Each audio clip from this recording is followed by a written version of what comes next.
How lucky is Zeon in battle through the heavens? At first glance, her story seems like a tragedy. A royal bloodline cast into chaos, a noble girl left to survive in one of the most dangerous regions in the world. But if you look closely, you'll see something else.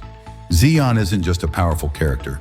She's a symbol of unbelievable luck, the kind that turns misfortune into fortune and challenges into stepping stones. Let's start with where she came from. Zeon is no ordinary person.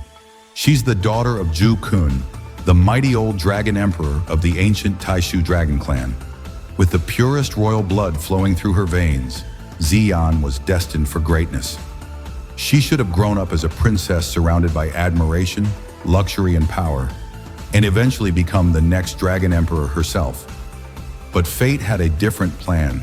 When Zhu Kun mysteriously disappeared, everything changed. Zeon went from being the crown jewel of a noble clan to a lost child wandering the cruel, chaotic Blackhorn region.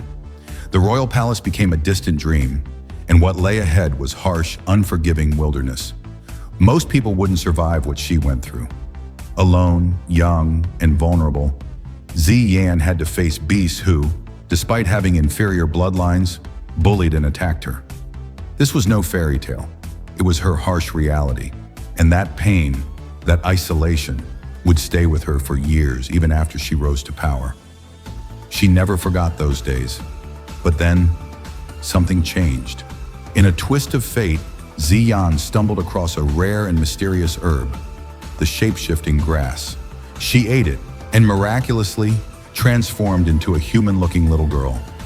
That moment became the turning point of her entire life, because soon after she met Xiao Yan, a kind and powerful elder from Canaan Academy. Xiao Yan, seeing her innocent appearance, took her in and brought her back to the academy.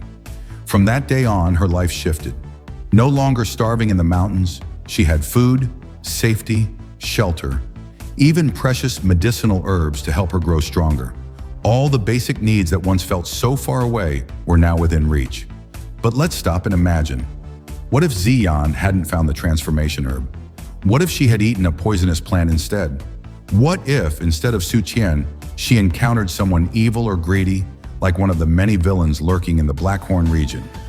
Without luck on her side, Zeon might have ended up as nothing more than a lifeless corpse on display in an auction house.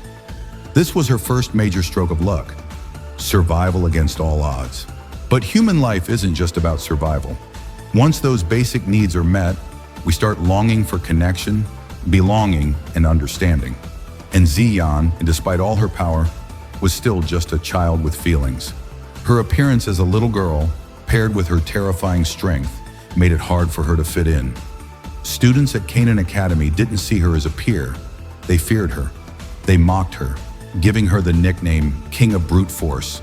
She had no friends, no one who truly understood her, until she met Xiao Yan. Now Xiao Yan wasn't like the others. Maybe it was because he had lived two lives, or maybe it was the influence of Yao Lao. Whatever the reason, he didn't treat Zeon with fear or suspicion. He didn't try to use her or avoid her. He simply treated her like a person, like a friend. That simple act changed everything. For the first time, Zeon had someone she could laugh with, trust, and rely on. Through Xiao Yan, she not only found friendship, but also got introduced to other kind-hearted people like Queen Medusa and Xiao Yan. She got to experience joy, adventure, and a sense of belonging. They traveled together, saw the world, turned bitter herbs into candy, and explored places like Panmen, the Blackhorn Domain, the Jiama Empire, and the Yunlin sect. Emotionally, psychologically, she was healing. Her soul was growing, just like her strength. And once again, her luck played a role. Imagine if she had met someone else, someone like Han Feng. Things could have ended very differently.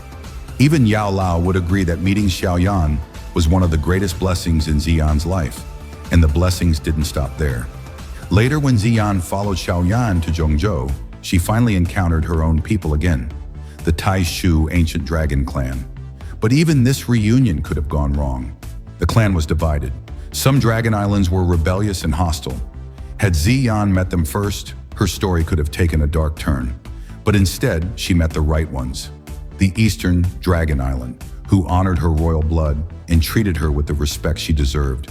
They didn't just welcome her, they protected her, and soon her power reached unimaginable levels. She refined the legendary Dragon Phoenix origin fruit, a feat most could only dream of. Through this, she evolved into the Supreme Dragon Phoenix, becoming a Dusheng-level powerhouse. With her strength and bloodline combined, she unified the Taixu Ancient Dragon Clan and officially rose as the new Dragon Emperor. A little girl once abandoned in the wilderness was now leading an entire ancient dragon race. Again, fate smiled on her.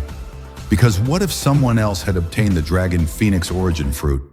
What if the heavenly demon Phoenix clan had gotten to it first, evolving themselves and becoming the dominant force? Would Zeon still have been able to unify her people? Would she have had the power to stand against them?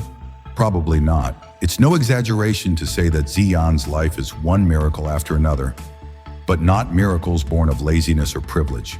They're moments of grace in a life full of pain, strength, and resilience. Her journey is a perfect example of how luck, when paired with courage and the right people, can change destiny. From surviving alone in the mountains, to making loyal friends, to becoming the ruler of one of the most powerful ancient clans. Zeon's story in Battle Through the Heavens is one of the most touching and inspiring arcs in the series. So what do you think? Is Zeon the luckiest character in the entire show? Let us know in the comments, and if you enjoyed this breakdown, don't forget to like, subscribe, and turn on the bell so you don't miss the next one. There's a lot more to explore in the world of Battle Through the Heavens.